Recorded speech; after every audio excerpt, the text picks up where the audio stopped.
Thanks for joining us once again for Let's Talk Art. I'm Sarah Hall, Director of the Washington County Museum of Fine Arts. And for those of you on Zoom who might need a refresher, we do this in webinar format. And we do approach these programs as conversations back and forth. So you can go ahead and ask questions in the chat or raise your hand and we'll try and loop you into the conversation rather than make you wait.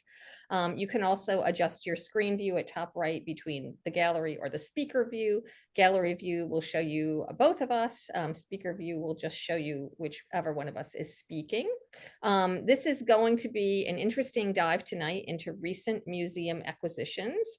And I know that when Daniel does his screen share, the first couple of slides are going to be about our current exhibitions, but I do want to highlight a few upcoming programs first. We still have some space left on May 2nd at 5:30 for pianist Thomas Pandolfi. That's $15 for museum members and $20 for non-members. And a fun program that we're doing this May, every Friday in May, is Plein Air Friday. So if you are an artist in the region and want to drop by the museum Fridays at 10 a.m., there will be a theme for the day. You just meet in the museum classroom, you get the theme for the day, and then you wander out into the wilds of the park and meet back up at 1 o'clock to talk with the other artists who've been out painting. And May 8th, I'm hosting Art Social Hour at noon. That is a program for members where we typically focus on one piece of art or artist, and it's conversation based rather than a lecture. So I always conclude with sort of more of a formal presentation, but we build through talking to each other about our responses and our interpretations of works. And on May 9th and 16th, we will be open until 8 in the evening. If you can tell, I'm at the office right now. So we're open till 8 o'clock tonight, and we will be the 9th and the 16th to allow extra access to our Washington County Public Schools art exhibition. It will be middle and high school on the 9th and the 16th. Tonight we have the elementary students. And also on May 9th, we have the annual Jody Long Memorial Lecture, which is put together by the museum's volunteer group, the Singer Society. It's a dinner first and then a lecture, and it's going to be really interesting this year. If you are fascinated by the work that art conservators do, Heather Smith, who has treated many of the paintings in our collection, will be giving a presentation specifically focused on some of the work she's done for us. And that takes us through the next couple of weeks of our busy museum life. And so now I'm going to tell Daniel to go ahead and start the screen share.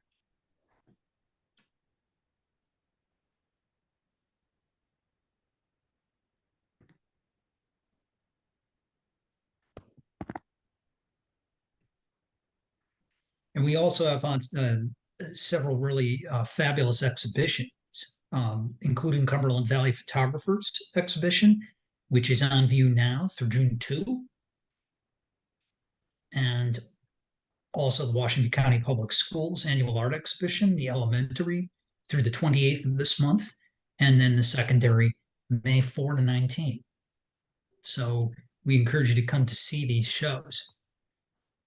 And then coming up in June, we have the Cumberland Valley Artists Exhibition, and that will run through August 25th.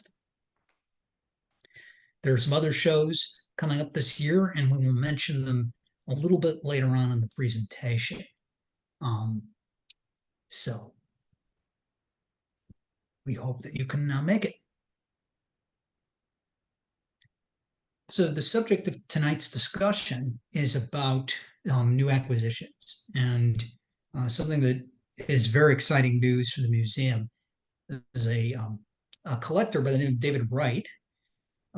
He is planning to make a large gift of over 1,200 paintings, prints, books, that is rare items, as well as archival material related to the Moran family and other American painter etchers working between the 1870s and the 90s. And Sarah, this was really exciting.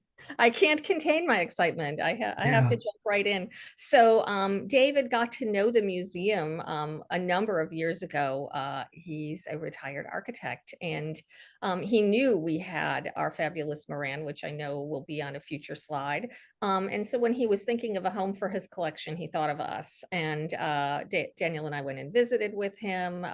We've obviously developed a bit of a relationship with him over the last several months as we work through this really major gift, which is going to come to us in 3 parts. And it's also going to, I think it's, we're known for our American collection.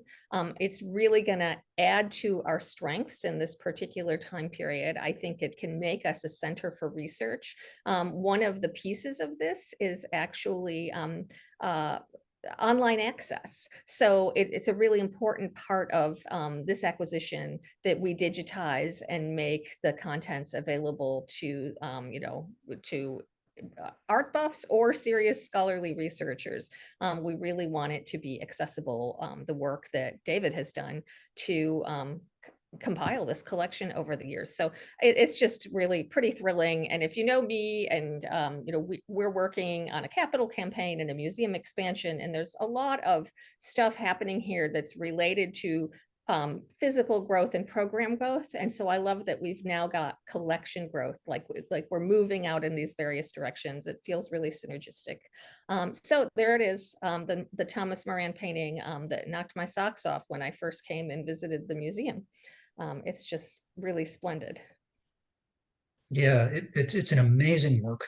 It's unique in his entire output as it depicts, industrial pollution as opposed to his paintings that we know more commonly of the Grand American West.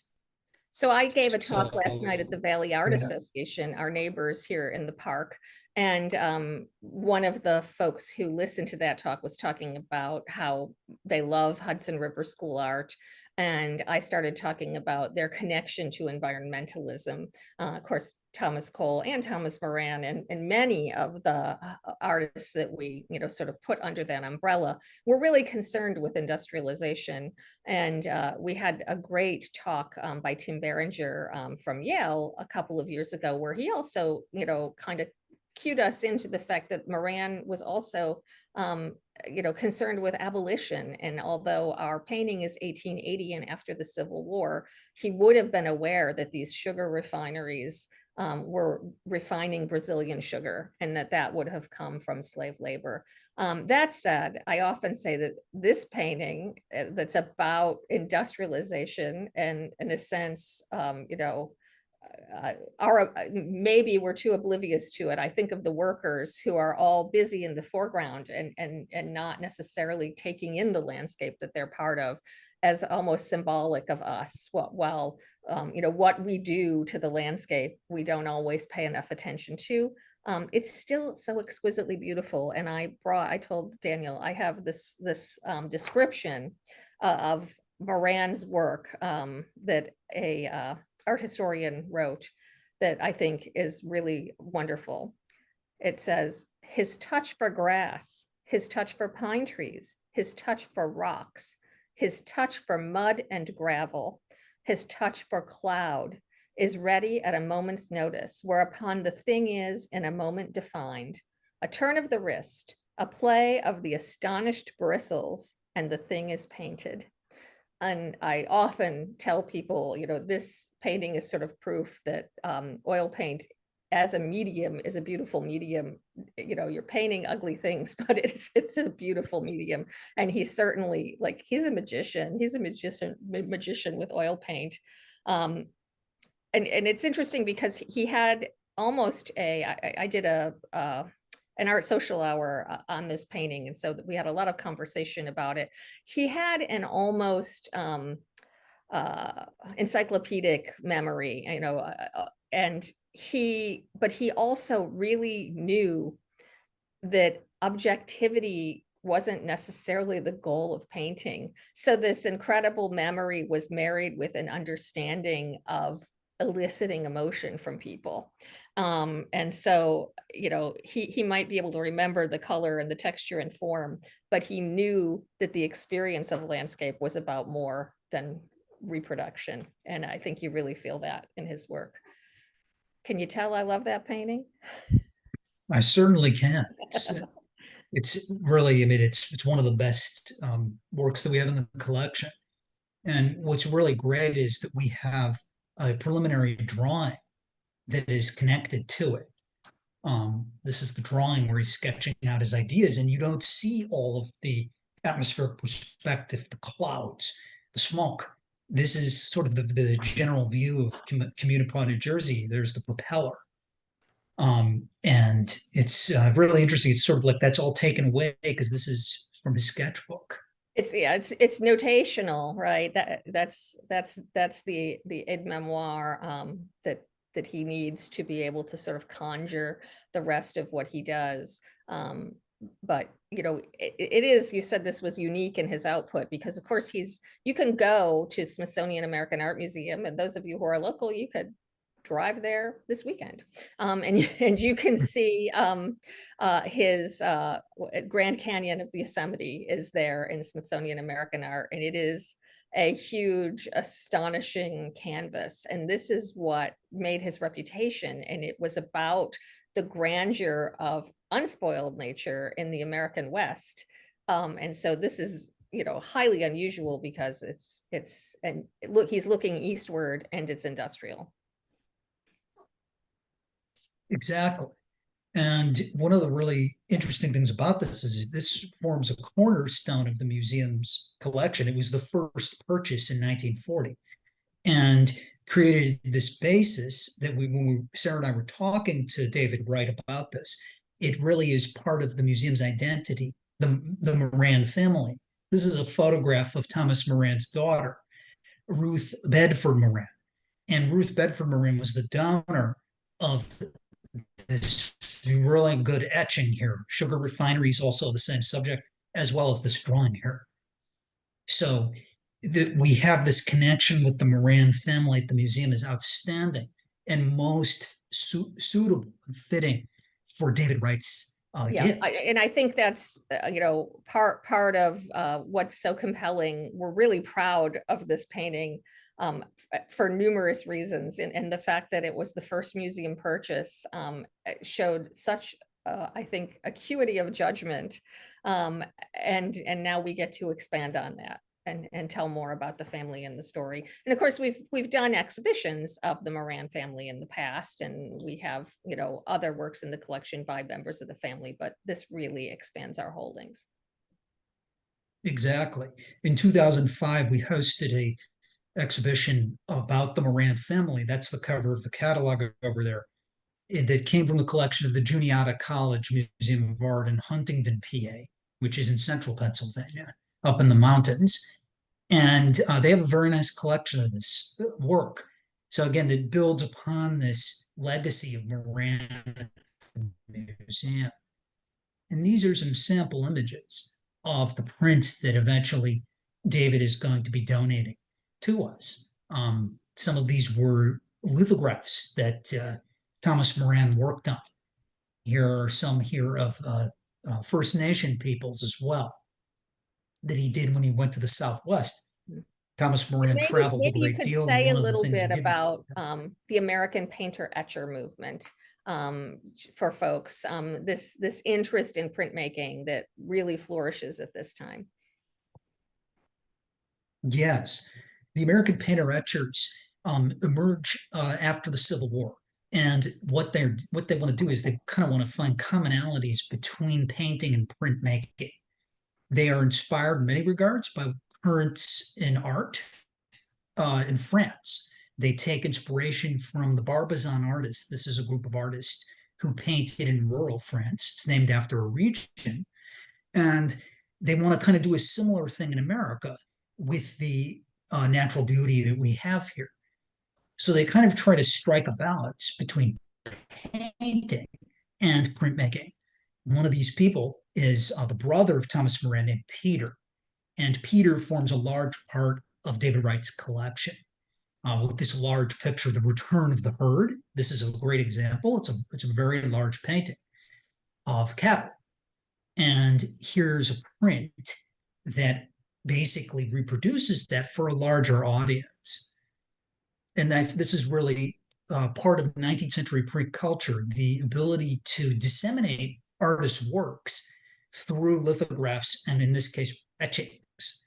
I'll Um, give a little plug for where I used to work, the Frick in Pittsburgh, and they have an amazing exhibition right now with works on loan from the Frick collection in New York that talks about the way Henry Clay Frick and his daughter Helen developed their collections. And we would tell the story over and over there about how Henry Clay Frick looked at Vanderbilt's collection and actually, bought the publication by Edward Strahan that detailed Vanderbilt's collection. And when he bought it, it came with, I think, 20 engravings on silk of famous pieces in the collection. So, major collectors were interested, it was a entryway for Frick, but other people, printmaking was a way into the art world. And it was about education and also about experiencing the prints as artworks themselves.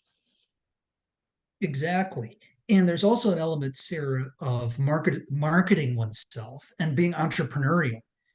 Through the production of these prints, you certainly reach more people and you can sell more of your work, because oil paintings, of course, were much more costly at the time. So they're able to really get their work out there to a broader audience, being much more affordable.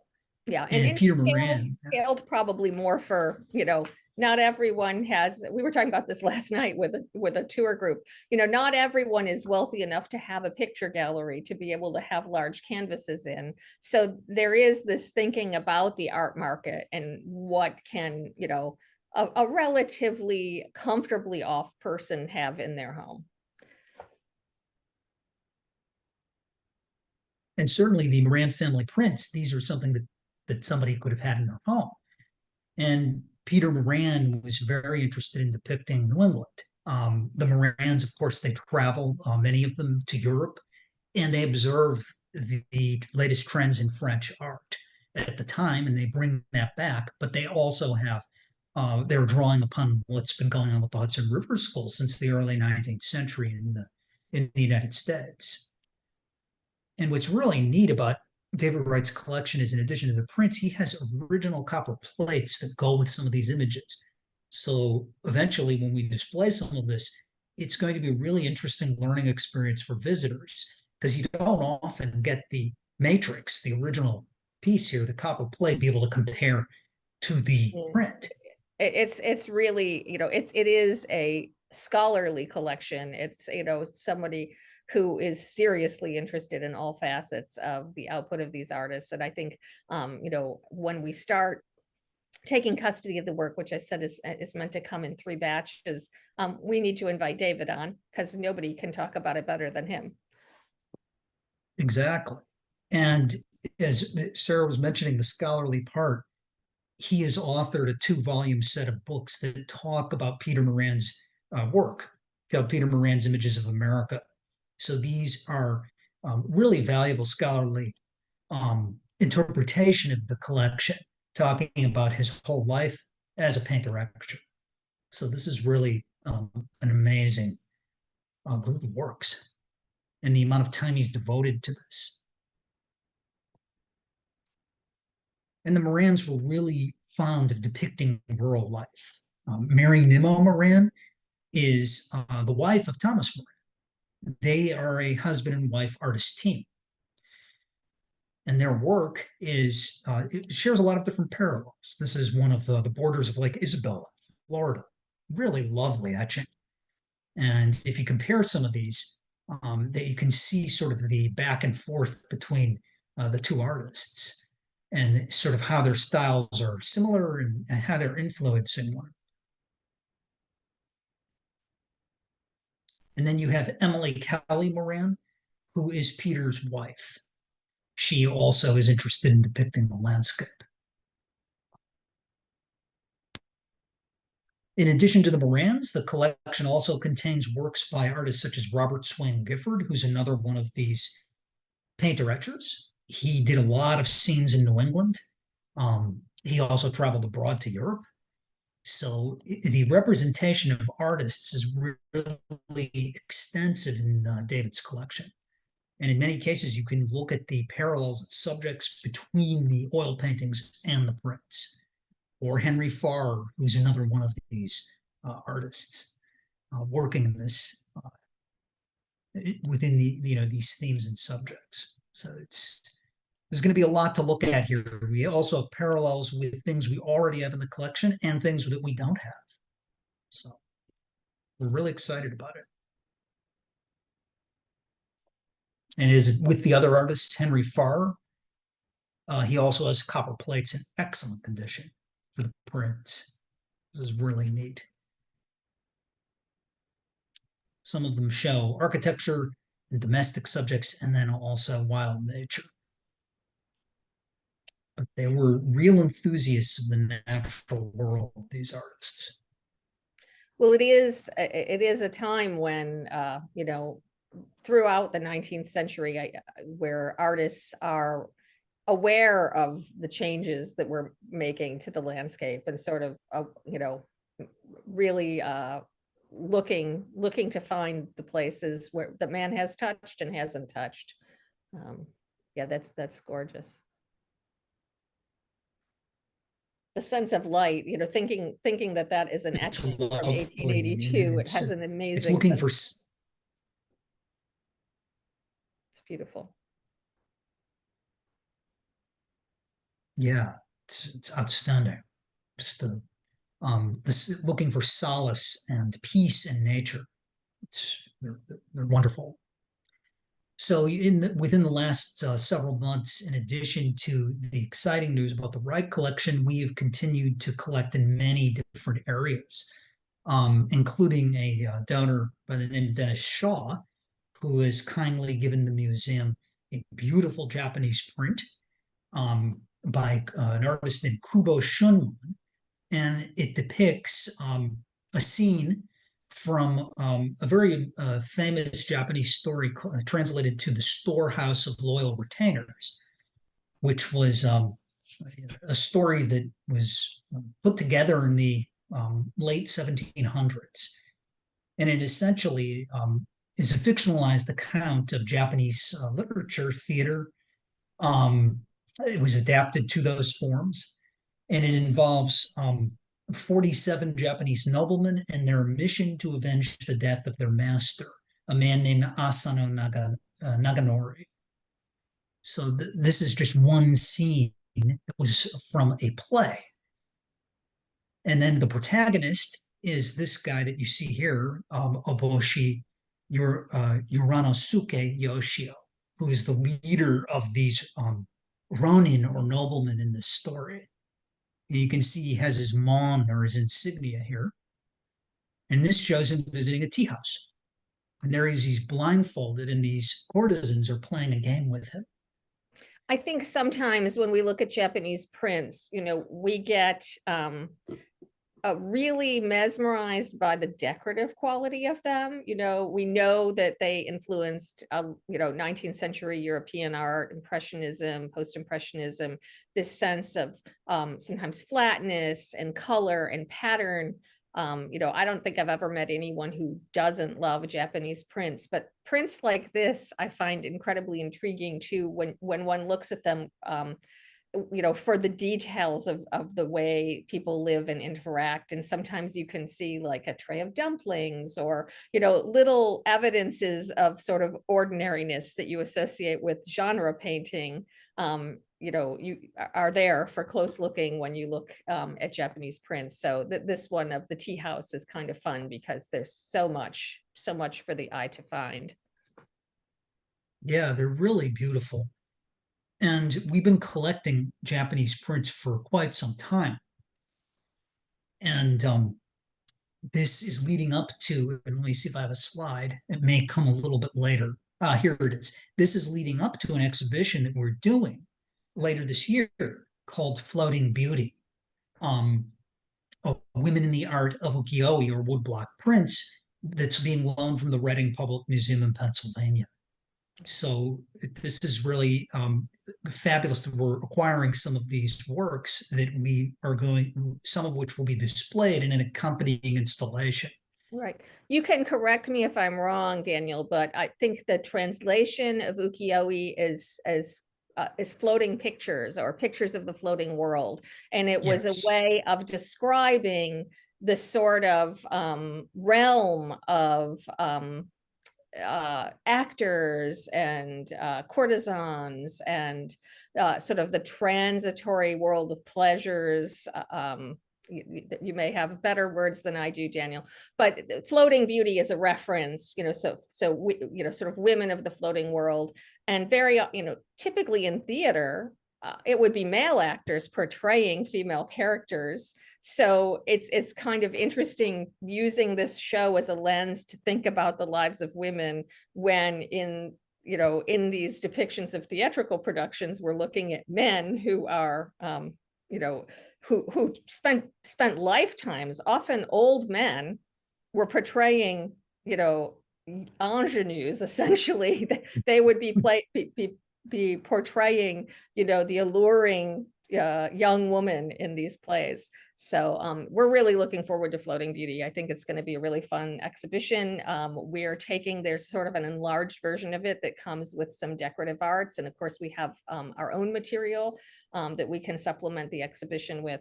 So that's going to be a lot of fun. So we can go back to where we were if you want, but Sure. yeah. Yes. Dennis, his family lived for some time in Asia, particularly in Japan.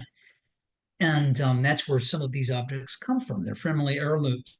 And one of these is a really lovely dancing, what's called satsuma, okimono figure. It's of a no actor. And Sarah's going to talk a little bit about no theater and So relation to this figurine. I think many people are familiar with kabuki theater, and a lot of the Japanese actor prints from ukiyo-e are basically of kabuki actors. But no theater is a form of classical theater that was revived in the 19th century and into the early 20th century. One particular woodblock artist, Sukiyaka Kogyo, did many series of prints on no theater and actors, trying to sort of preserve it into the 20th century. And there on the left, that's an exhibition I was involved with. Look at that, 2007, a long time ago. But we worked with some scholars at the University of Pittsburgh who were experts on no theater and the work of Kogyo. And it was a really beautiful exhibition. No theater is highly ritualized. It is not action packed. It is a very different kind of experience. But these stories, the theatrical dramas, are full of vengeful women and spirits and great drama in the stories that they're telling. And those are just some of that's obviously, that was like a media sheet from that show that I managed to find somewhere online to reference it. And I just saw a lot of Kogyo's work in Washington. I was in DC for an event and decided to go over to the Sackler Museum because I knew they were having this exhibition, Staging the Supernatural, Ghosts and Theater and Japanese Prints. And lo and behold, there was an entire room of Kogyo. I was delighted to see that Dick Smethurst, who we worked with on the exhibition, was quoted. He had done some of the Japanese translations that they used in their labels. So it was a really fun sort of trip down memory lane for me. I liked seeing Kogyo getting more attention. I think sometimes, art history, Kogyo, I think, died in 1926, and it takes time for people to process history. and so, even when we were doing the show in 2007, people weren't paying as much attention to 20th century woodblock. So the Smethursts were sort of prescient, I think, in their interest, and we certainly loved working on the show. And I would tell anybody, again, in the region, giving free commercials today for all sorts of other exhibitions and shows, but it's a really fun show at the Sackler, all emphasizing supernatural characters, spirits, vengefulness, ghost stories, gruesome things. And it's up until October 6th. So if you get yourself to DC, you might enjoy that. It sounds like a great show. I will have to try to get down there. Let's see it. Now, from another donor of ours, Pete Manspeaker, so we switched gears as we are always collecting eclectically, and with a really wonderful crayon lithograph that he offered by Henri Matisse called Odalisque aux Magnolias. And this print is actually related to one of his paintings that he did that sold at Christie's some years ago. And actually, the painting sold for one of the highest prices that Matisse's work ever went for. I think it was $80 million. So this painting, the striking parallels between this picture and the print are really something else. And of course, local folks who made it to our Picasso on Paper, the Artist as Printmaker exhibition, which closed in March, know that, you know, when we program exhibitions, we try to pull out the connections in our own collection. And so you had done a nice job of pulling French and European prints from the collection that sort of paralleled Picasso's career and interests. And we had those, you know, on display nearby. Obviously, if we'd have had this Matisse, it would have been there. So welcome home, baby. Exactly. When this comes to the, you know, when we have a chance, we hope to be able to display this lithograph, and it's very different from the one that we have. I didn't bring an image of it. Ours, it relates to his, it's a line of cut, and it relates to the cutout style that he would develop at the end of his career. But this is from much earlier, and it reflects Matisse's travels to Morocco, where he spent a lot of time during his career. There was a big show that they did, I think it might have been at the Museum of Modern Art some years ago, that focused on Matisse in Morocco. It was either at the Met or the MoMA. I can't remember at the moment, but I think he it was really called was Matisse in fast. Morocco. Yes, it was. It was really interesting. Very vibrant, very colorful works. Of course, Matisse is using the stereotype of odalisque being a model from North Africa or the Islamic world that builds upon a tradition in French art that goes back to the 18th century. But here he's reinterpreted in terms of his use of, soft, rounded forms in the painting, the bright colors. So this is a really fabulous addition to the collection. In addition to Reversed, as that, prints generally are. yes, exactly. She's going this way. He has also offered the museum the lithograph 5 by the Spanish surrealist, a very interesting artist. I've always admired his work, Juan Miró, who is from Catalonia in northeastern Spain. And Miró was a contemporary of Picasso and Salvador Dali, a little bit older than Dali, and very different because his style is very abstract. This is would be our first Miró in the collection.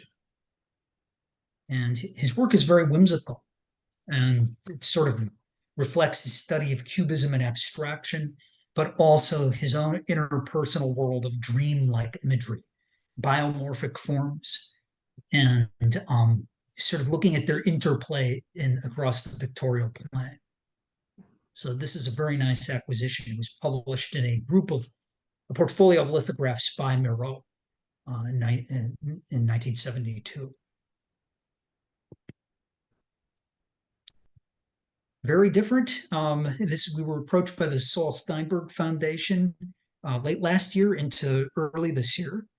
And Saul Steinberg is most famous for the illustrations that he did, magazine covers for the New Yorker, but also different scenes, vignettes that he did. He's an interesting artist, very whimsical. Yeah, well, a kind of wry and a little bit off-center sense of humor, and obviously, you know, that's why he became famous, right? But I Exactly. feel like he's everywhere these days since we've had these, been discussing these as acquisitions, and it went through the process. For those of you who don't know, how do museums deal with donations, acquisitions, when somebody comes to you and says, I have a Saul Steinberg I think you might be interested in. We do research, and Daniel does research on the piece. We discuss how it fits into our collection, what it illuminates. I mean, one of the considerations museums give truly is our resources. Can we take care of this properly? Is it, where I used to work, people would offer cars. If you're getting offered a car, you really have to think, do you have a place to keep it?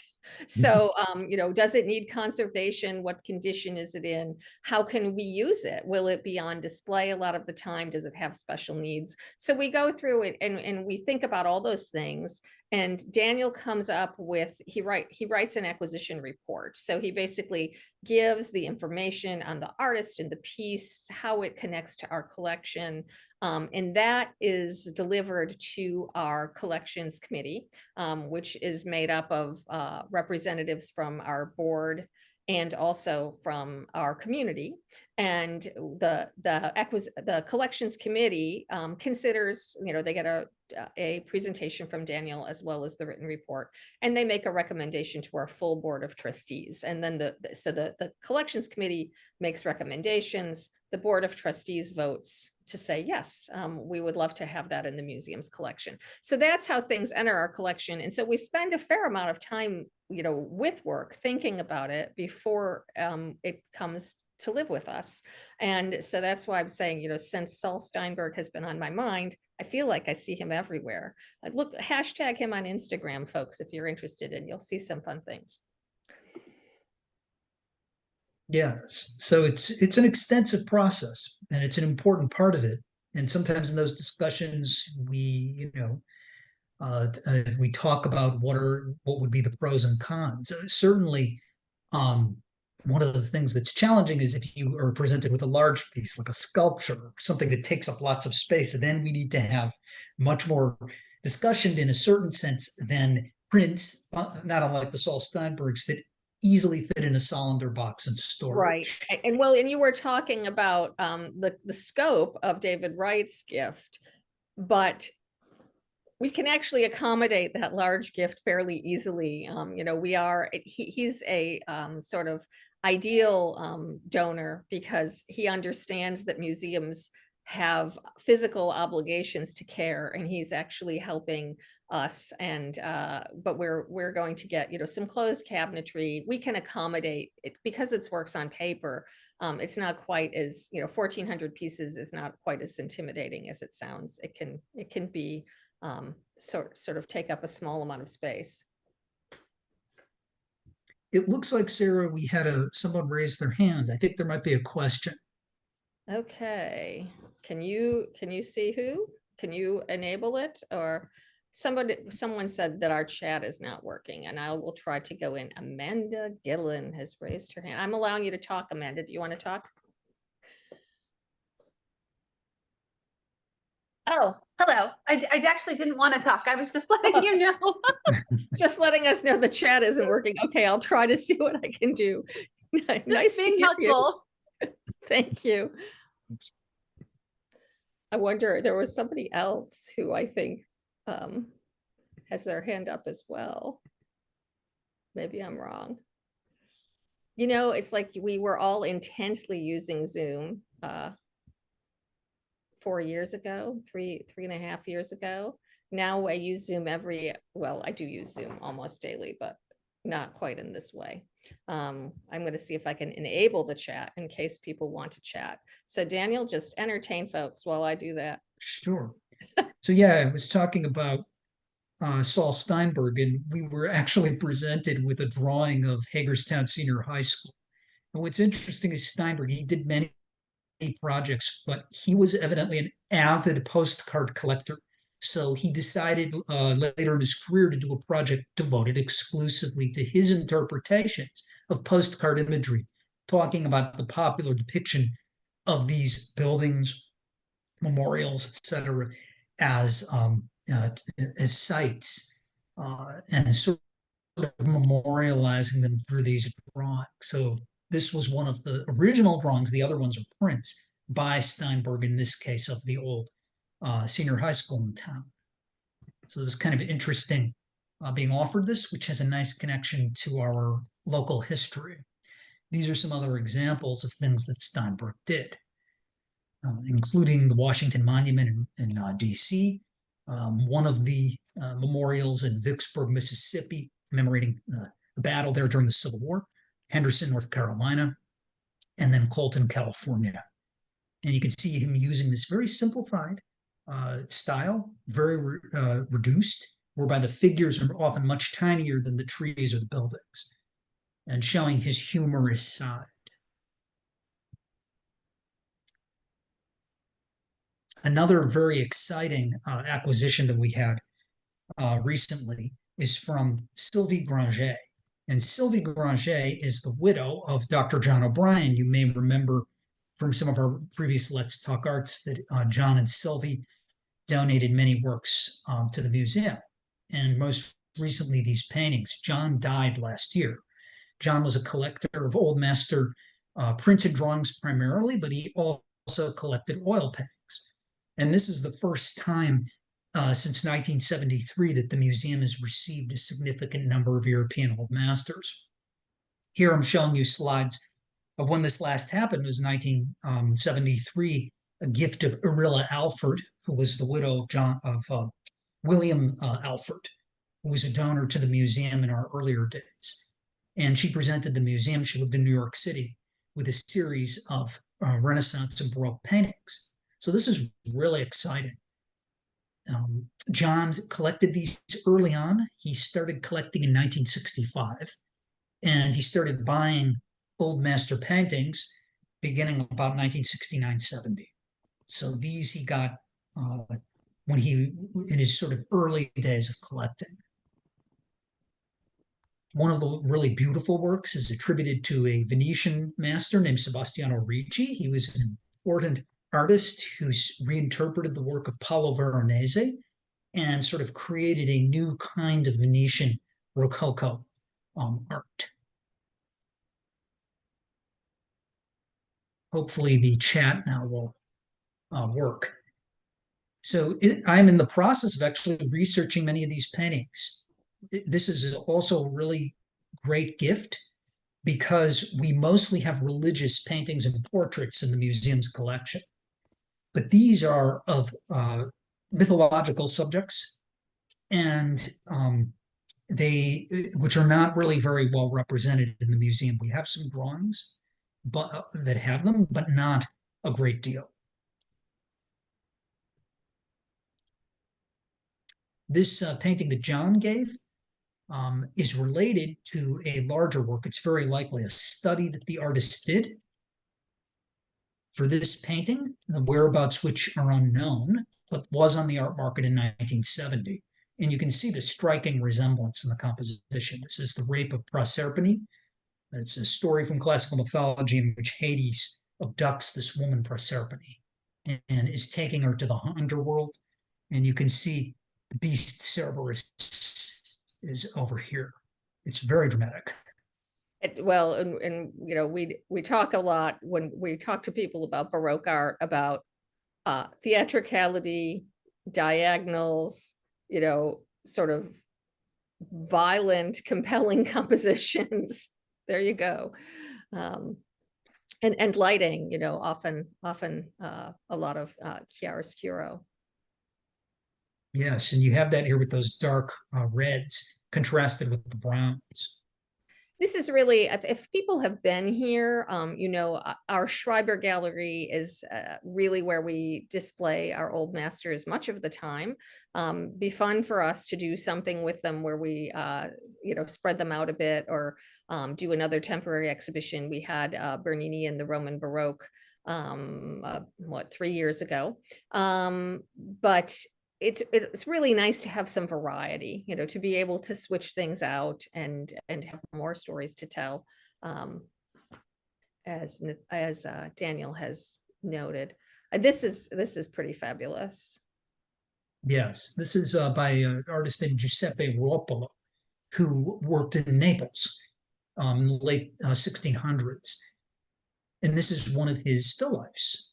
It's really beautiful. It reflects the influence of a number of artists, including to some degree Caravaggio in terms of the lighting. Caravaggio loved to include still life elements in his paintings. And I apologize for that reflection on the photograph there. I But know there's sometimes actually we get to a see that landscape. it's like Daniel on the road. These are the images when Daniel's visiting people and going into their homes, and then when we get the work here, we do more formal photography. And in fact, Sarah Wolf, who is our manager of collections and exhibitions, is going to buy a new camera soon because we're very excited about expanding collection access online in the coming months and years. So John acquired many of these paintings from noted galleries and auction houses in the 70s, but also through the 90s. And they're really beautiful. I mean, just like this work here, attributed to a Roman artist named Marco Benefial of Madonna and Child with Three Monks. It's a sketch probably for an altarpiece, but look at the emotional interaction of this. It just is extraordinary. It's very It's sweet. beautiful. And so sometimes the sort of bravura, the painterliness that goes into sketches is maybe a little more interesting to look at than the immaculate finish of a completed painting. So yeah, I love this. That's a great observation, Sarah, because that's what was one of the attractions for John with these oil sketches, is because he loved drawings so much. The drawing, of course, is part of the initial ideas. It's part of the process. So in his collecting of the oil paintings, he was looking for that aspect. So it was something that really intrigued him as he was putting together this collection. We also have a really wonderful landscape attributed to Antonio Tiziani, who was a northern Italian painter. He did gorgeous countryside scenes. We don't have anything like this in our holdings. It's very grand, with a rider and an assistant here. And you can see that they're following what look like a group of deer on a chase up the hillside. And it has all the elements. It has the river that's rushing here towards what looks like a larger lake. There's a castle. And look at these clouds. They're almost like billowing smoke as they make their way up here. And you can see the stylistic similarities to this one that was on the art market not long ago. So, and that brings up another issue that's one of the most challenging parts of museum work is for old masters is attributing these, because if they're not signed, we do a lot of conjecturing. Mm-hmm. Of course, it's grounded in doing research and looking for stylistic similarities, but sometimes we may not be able to firmly attribute it or ascribe it to a particular artist. Right, and I think folks who go to museums often understand this, but folks maybe who don't go to museums as often wonder, like, why does the name of the artist sometimes change? And did this person buy a forgery, or were they misinformed? But it's really the nature of scholarship, and during periods of art when signing completed works was not necessarily a regular practice. It's really exciting when you can match things up, studies with completed projects. Do we have the Studio of Rubens drawing in here? Mm-hmm. Yeah, let me jump ahead to that. Yeah. This is a real highlight. It's great. And so this is an example of sort of, connecting something to a finished product. And prior to acquisition, Daniel had talked to some experts on Rubens' work. And we think it comes actually out of the studio of Rubens. So a preparation for an engraving based on a painting, a completed painting. It's of really high quality. It's a really gorgeous, complicated drawing. It really is. It's based on Rubens' Perseus and Andromeda that's in the Hermitage Museum in St. Petersburg, Russia. Rubens really was an amazing artist. Sarah, you had the opportunity to study, work with his art at the Frick Pittsburgh, is that right? Well, we had when I was there the Princess of Condé, and it was really, I mean, I grew fonder of Rubens. I always think of him as being the sort of a major propagandist for the Reformation, right? So he's got all of these skills that he's putting in service of sort of bringing people back to the Catholic Church, but he's so much more than that. I think that was like my simplified understanding of Rubens before I kind of got to know him. And some of my favorite Rubens pieces, and we don't have images for you, and because I'm just springing this on Daniel, but some of my favorite pieces of his are the portraits of his family. And in fact, his daughter, Clara Serena, I think if I'd have had a girl, she might have been named Clara Serena. He was an incredibly, he spoke multiple languages. He also was a diplomat. He was a really accomplished and interesting person. And the more time I spend with him, the more I like him. So delightful to have a connection to him here. Yes. And this builds upon an acquisition that we made a couple of years ago. Back in 2020, we received as part of a bequest a really beautiful engraving that was done after Rubens' Marie de' Medici cycle, which is a large group of paintings. It was one of his huge commissions he did from Queen Marie de' Medici, France, depicting different scenes in her life and her enormous cycle that was, as Sarah was saying, about political propaganda and showing the queen in her rule in the best possible light. So having this drawing is really nice to have it also connect to this print that we have in the collection. And there's Rubens himself. And this one was done, the print that we have is done by Jean-Marc Nattier, a French artist of the 18th century after Rubens. And so many artists greatly admired Rubens. Oh, particularly in the Rococo period, right, where you had the Rubenists who were interested in that sort of the use of color and that kind of painterly brushwork. If you think about Rubens being connected to the Rococo, you can really see it. Yes, his use of color, texture, his depiction of satins, of course. Kind of sensuality. Of course, we all know Yeah. the expression Rubeniste when you talk about, and going back to the painting that I knew so well at the Frick, we had there was an attribution story associated with it. It was purchased as a Rubens, and sometimes time passes and people start second guessing, and then there was like, oh, maybe this is like a Pourbus portrait, some conjecture that it might be other people. Scholarship showed that it actually has an inventory number on it that traces back to a collector of Rubens and really secures that. But then at some point we had a Rubens scholar at the museum, Seymour Slive, really, really famous art historian. And when he looked at the Rubens, he was like, the hands have it.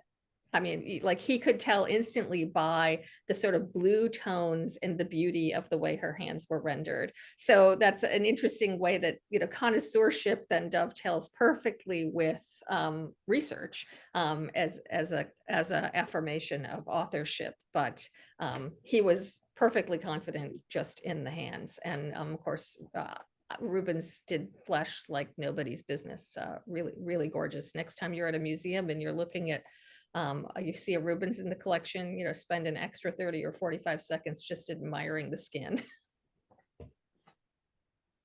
So we're really excited about this drawing, and it was done for an engraving that was never completed, according to Kristen Lowe's Belkin, who's a scholar of Rubens' art. And that would happen a lot in artist studios, including Rubens, that many projects would be in the works, but that didn't necessarily mean they all got done. So that's very likely what this gorgeous drawing was intended for. Very So interesting to learn this. So Daniel, you are the two of us. Nobody ever told the two of us that they were disappointed that we stopped talking too soon. We're at almost an hour, and I'm wondering, and I know this was a big PowerPoint. I think I counted Yeah. 62 slides before I added a couple. So is there anything you feel like we have to hit on before we Let let? me take a look here. I mean, there are many interesting things, but I think that this one is these two here are really lovely from the O'Brien donation. And again, we may discuss more acquisitions. We usually do new acquisitions twice a year, so things we don't talk about, we can always come back to in the future.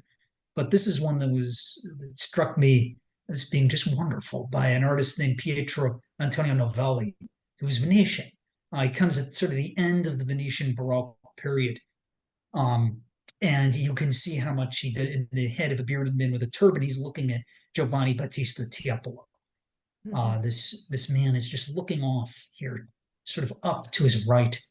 It's very spontaneous. It's just a wonderful drawing. I love, sometimes I was looking at uh Colvett's print the other day, and thinking about, the combination of representation and recognizability with abstraction in her work. And you could say the same thing about this piece, which is, a couple of centuries earlier, that, this is a real person, but the choice of what to present is so economical. And there's also, I mean, there's a sense of, those sort of curly cues of his beard. I feel like there's a sense of uh playfulness and enjoyment, obviously, and like, I can do this, I can just put this in here, and there's this perfect representation of his face, and it only needs this much more. It's really great. I couldn't agree more. The spontaneity of it is just wonderful. And you can see that he was aware of Tiepolo's work. And of course, that's even more spontaneous looking, right? So when I Yeah. was mentioning the curlicues in the beard, there's a certain sense of decorativeness and precision, whereas Tiepolo, the fellow, looks a little more tired. These drooping eyes, and definitely more dashed off. But that same kind of immediacy we see in a drawing that's unknown, possibly after or from the studio or workshop of Jean-Francois de Troyes. And Sarah and I were discussing it not long ago. These tableaux de mode, or pictures of fashion, literally. Mhm. John O'Brien had thought that this drawing may have been a study for one of these beautiful paintings. Sure. And they're kind of a counterpoint to the earlier Rococo, fête galante or fête champêtre, which show people sort of in these idyllic outdoor aristocratic pursuits. These are indoor aristocratic pursuits, often sort of social events, people getting ready for the opera. Those folks look pretty darn debauched. It's an oyster lunch. So Yes. there's some subtext there, and it's all men. So I only feel bad for the women.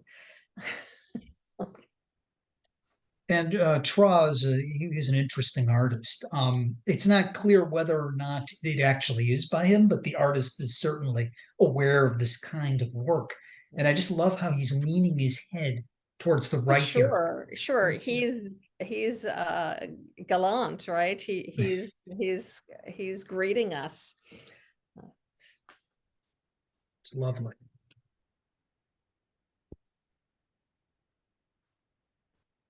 So yeah, we really, with the O'Brien gift, we really have acquired numerous works. Let's see, do we have a, just, it was a comment. Now we had talked about, we could wrap things up with this one. We had talked, Sarah, about how the proportions here with this Le Barbier drawing they're not quite there, but it has very good detail. Yes. Well, he's a little bit squished, you know, if Yes. I'd say like he ran out of space at the top of the page. But yeah, it's certainly very carefully wrought. And this reflects the growth. This would be the opposite of those tableaux de mode that we were talking about just before, with the emergence of the neoclassical style that looks back to ancient Greece and Rome.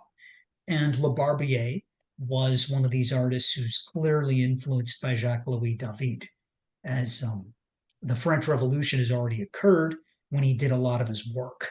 Right. And then there's you know, these neoclassical works where, you know, it's frozen or still doesn't even seem to be quite the right word, but, you know, everyone is kind of like a statue, so carefully defined. And so even when they're engaging in activity, there's not really a sense of movement. And yeah, this fellow is essentially a statue. Yes. And they had a tremendous interest in archaeological accuracy, and in the capturing the details of the period. Well, and mentioning that makes it, you know, kind of self-referential in a way, because he's leaning against a classical object, a piece of antiquity. So it's kind of a fun detail in a sense, like that he's just kind of come out of that stone and manifested himself. Yes, and also that he's supposed to be a gladiator. But if you look here at the subject, this looks like Yeah, that looks like a faun. bacchanalia or something, being Yes, chasing women around. Yeah. which contrasts with the sort of seriousness of the gladiator warrior type subject. On the other hand, he's extremely sensually presented. Yeah. So if anybody has any questions, we'll be happy to take them. I should say that the O'Brien donation really, it's very eclectic. You have everything from Italian and French Baroque drawings to 19th century lithographs. John collected so much in his almost 60 years of collecting. He bought what he liked within certain periods or centuries, but he really developed quite the collection. So it's been a treat to go through this, including also donating Sylvie donating our first Bonnard, Pierre Bonnard, portrait of Renoir as an old man. Very interesting. Well, if anybody has any questions, we're happy to take them. I think Daniel has a couple of slides that are sort of preview slides of things that are happening at the museum upcoming. Yes, we have a really interesting and ambitious project going on right now. Our exhibition that will open on June 22, Art Fashion, Symbol Statement without the ampersand. The things directors say, get rid of that ampersand. Yes. Tattooing in America, 1960s to today. I'm working on my essay for the publication right now. And well, if you're working on your essay, that means I have to work on my director's forward. Yes. And my colleagues, our colleagues Sarah Wolf and Kelly Mealy, were also working on a large part of the component of the publication with this show, are interviews with contemporary tattoo artists. The exhibition explores the work of those artists working in the Mid-Atlantic region and also New York, so Hagerstown and Frederick, up to Philadelphia and Brooklyn, and also Baltimore. So it's been a really interesting experience for me, and continuing to be, to learn about what constitutes tattoo art, where it's come from, and how it's changed over the decades. Well, and I'll tell you, never did I expect in my career to be authorizing the purchase of artificial skin and ink guns, so that we can have a little area where people can kind of, see what it feels like to actually make a tattoo. So we will have an interactive area as part of the exhibition as well. So it has been an adventure for all of us. And the opening party will be here on Thursday night, June 20th from 5:30 to 8:30 with a relatively reasonable admission fee if you're located nearby. I love our June parties because when the weather cooperates, we have it outside in the Rose Garden and it's just beautiful to celebrate together there. And then it opens to the public on the 22nd. And I think our next Let's Talk Art is just a week later, June 27th. We didn't hold it on the 22nd because because of our, we would just be open. So we're having it the next week on the 27th. And I'm sure we will probably be talking about this exhibition at that rendition of Let's Talk Art. Yes, we're looking forward to it. There's going to be a lot of interesting programming associated with this, and have insights from the artists and many other conversations. So. Well, thank you, everybody, for being with us again tonight. I'm not always a part of Let's Talk Art these days. We do it every other month, and Daniel gets paired up with sometimes other colleagues and sometimes folks that are subject experts related to loan exhibitions or collection objects. So I always enjoy when I get a chance to have a conversation with Daniel and with all of you. So have a good night. Likewise. Thank you, everybody. Thanks, Sarah.